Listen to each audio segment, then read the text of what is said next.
I always love when Spirit comes together to give you all sorts of clues about what you're supposed to talk about. So I was on my way over the bridge coming from New Jersey this morning, and there's a big sign over the road, and they post messages about traffic conditions and stuff like that. And this one said, "Fog ahead, use caution." And I was thinking about that, and I was thinking back to, like, I got to do the talk right after November 8th, Elections Day, and I get to do the talk right after Inauguration Day. And then I thought, fog ahead, use caution. And I really got to think about this deeply. I think, you know, like, one of the things that we talk a lot about in New Thought is that the law is always on. Okay? It's a principle. It's functioning always. And what's it responding to? Our thoughts. Okay? And the more power and emotion that we put behind our thoughts, the quicker the realization of those thoughts are in our lives. Anybody been a little scared of what might be happening in the next year? Yeah. Anybody been a little concerned about what's going on? Anybody concerned about the fact that they were throwing bottles and tear gas on Inauguration Day in Washington, D.C. on Friday? Does this raise fear for you? I got some news for you. You're making it happen. The law is always on. When we sit and power our worries and our fears with all of our emotional content, all of the power at our command, and we project that out there, the universe is sitting around saying, "You got it." And I've had this thought before. It's happened to us on many occasions as a community, as individuals, and as a country, and as a world. These things happen on 9/11. You know, some people got ticked off and flew some planes into some buildings, and a couple thousand people died. And there was a moment of national mourning where we were collectively together. And then that national mourning turned into national anger. And that anger cost us $3 trillion and many, many lives. And there's this thing that goes around, and I'll connect this all back to today, believe me. There's this thing that goes around, and I've seen it on bumper stickers all over the place. Never forget, never forgive. And this is what we are placing into the universe, collectively and individually, when we allow our fear of what may come next to drive our activities, our thinking, and our prayers. So, today's talk is called, Can You Believe It? And I picked it particularly because this is 2 days after the Inauguration Day, where a lot of people are going, can you believe it? Really? Well, we've put actors in the White House before. We've put actors in governorships before. It actually seems to be a trend that is catching on. But one of the things that I've been doing specifically, and I had this as an insight recently, that I said, you know, there's an allness of love, right? We say that all the time. God is love. It is permeating and saturating. Everything is the creative power back of all of this, and the love for that creation. So God so loved the world that he gave his only begotten Son. If you take that in Christian terms, that meant Jesus Christ is the only begotten Son. If you take it in metaphysical terms, it means we are the begotten. The consciousness formed within us is that infinite consciousness knowing itself in this place and time, with all of the power and all of the freedom that that infinite source allows us. You see, in the reading today, it was very powerful for me to think about this, that, you know, don't misuse the law. Anybody had any experience with misusing the law? You mean today? Today? The law is always on. Have you cataloged your thoughts today? Every one of them been peace, love, joy, harmony, prosperity, and good? No. Yeah. I had a little problem with that too. But part of the problem that extends from it is our belief system can become so constricted by what we think is going to happen that we create the constriction in our lives by our very thinking. So in times like this where fear, some people are not in fear. Let me tell you, some people are shouting for joy, and that's the truth. But if you're in fear, you have the ability and the freedom and in fact the responsibility, if you want to see something better evolve out of this, to begin to change your thinking from fear to assurance, to the positive idea that love is present right here and right now. That we can, in fact, change the experience of the world by changing our own individual experience first. By being the love and the rationality and the sanity that we would like to see evolve into our society and permeate and saturate all that we experience as a group of people. And part of what happens is when we've constricted, it becomes very hard to believe that love is all. That the people on the other side of our constricted view of the world are actually part of us. Are actually individualized essences of God consciousness acting on the belief structure that they have. Yet still children of the same infinite idea. And so we have to enlarge. It becomes our responsibility, if you want to be love in the world, however that's going to express for you individually, and I make no recommendations. Because everybody's going to choose what their activity is going to be. That's the freedom of life. And in fact, that's the freedom of this country, is to choose how you are going to respond to it. But if we're working from this place of fear and a small constricted attitude, we cannot find it in ourselves to believe a greater good is actually happening.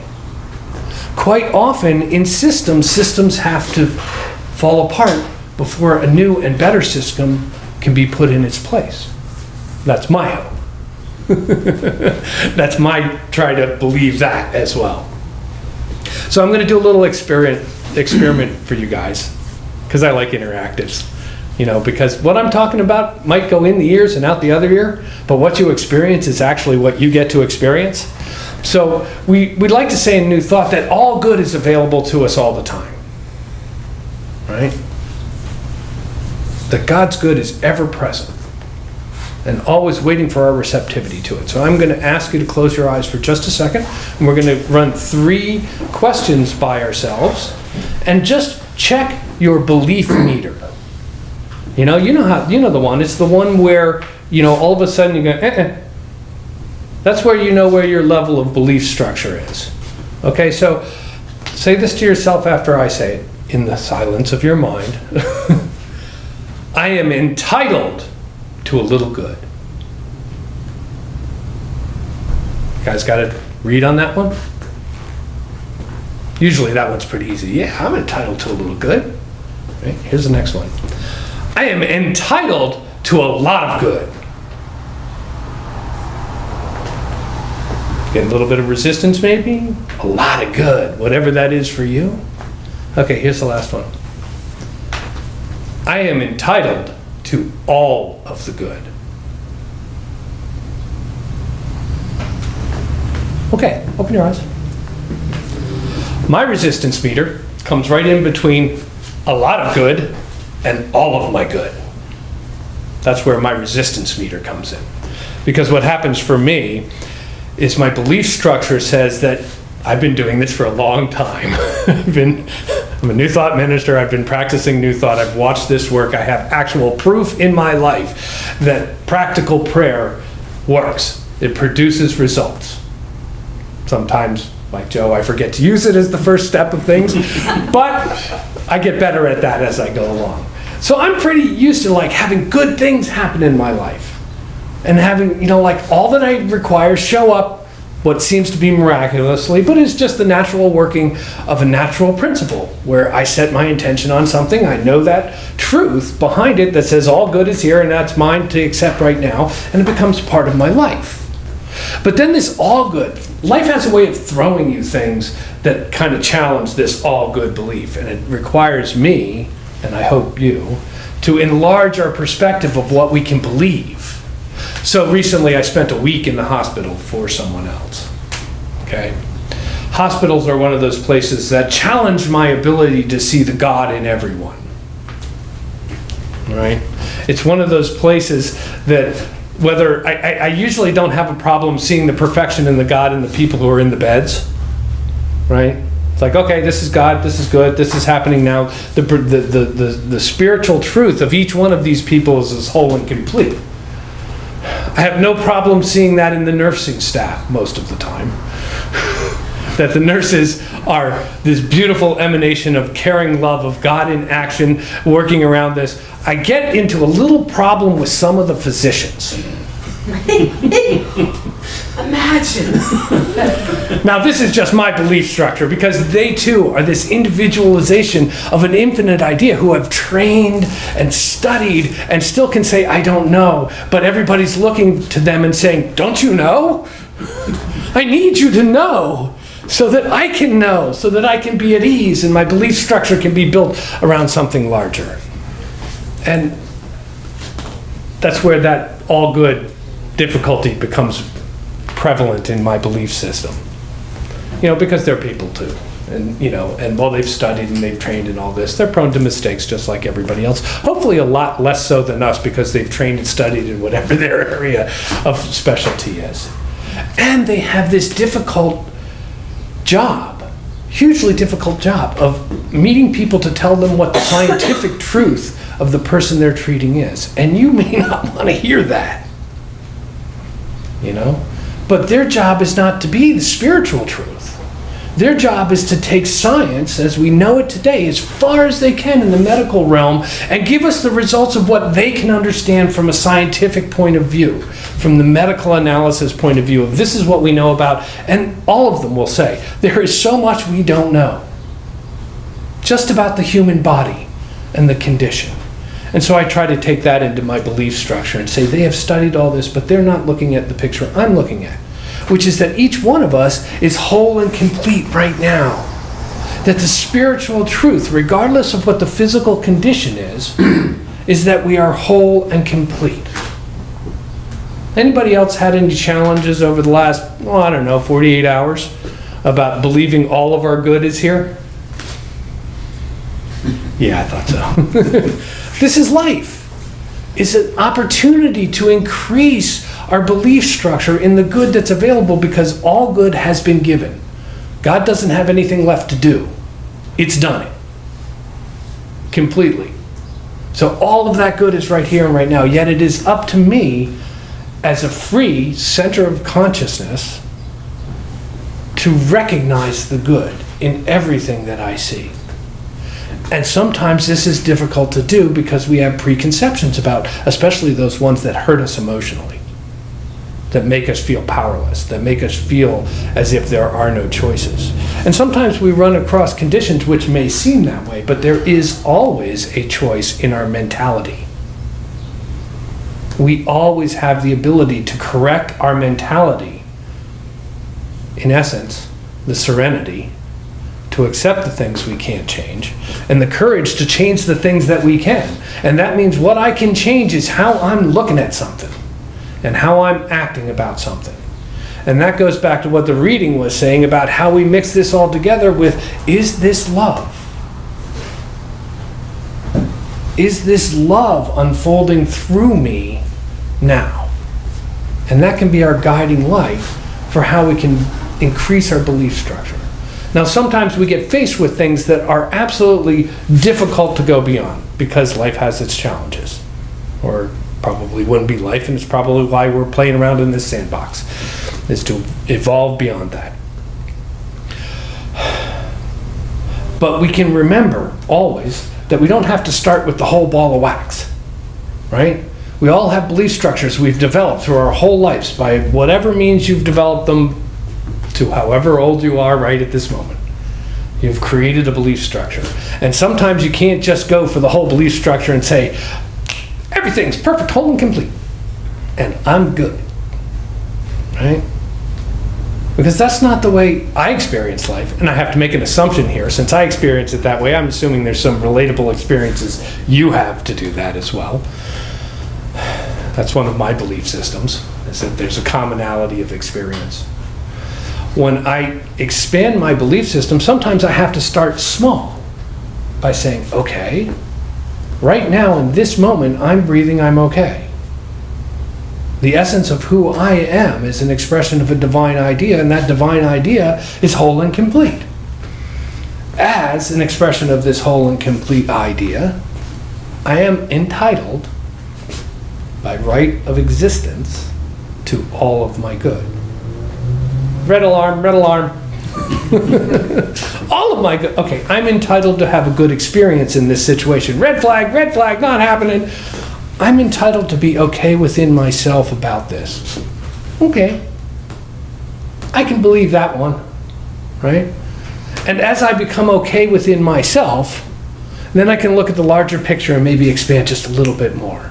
Okay, I'm feeling okay inside myself, even though this may be like a challenging experience, but I can move beyond that and start looking at it and saying, wow, maybe these people are helping. Maybe I ought to increase my belief structure to say this gratitude is God's essence expressing itself for my benefit, so that I can continue to be okay within myself. And so that they too can be okay within themselves because they're doing something loving and meaningful, and they're bringing good into the world as they see it. And our interaction is being more positive. And then I can expand that a little bit more, right? Until I can get to a place of a larger belief system where I can finally dip my toe into the pool of there is an allness of love that is permeating and saturating everything. That allness is working through each one of us as a channel, an outlet for it to express itself in physical form. Through everything. So as we go through all of this stuff, as we go through this change in political situations and things we may or may not want to happen in life conditions as they unfold for us, we have an opportunity to bring ourselves back to the awareness that this is all love, this is all good right now, and to grow into a bigger belief system and hence change the world. So when you're going through your week this week, I invite you to ask yourself repeatedly, am I entitled to a little good, a lot of good, or all the good? And then when you get to wherever you are in that, I invite you to take it to the next step and say, okay, now that I'm entitled to this, I'm responsible for expressing this in the world. A little good, a lot of good, or all of the good. See, it's all based on how you can believe this. Can you believe it? You can bring yourself to believe it.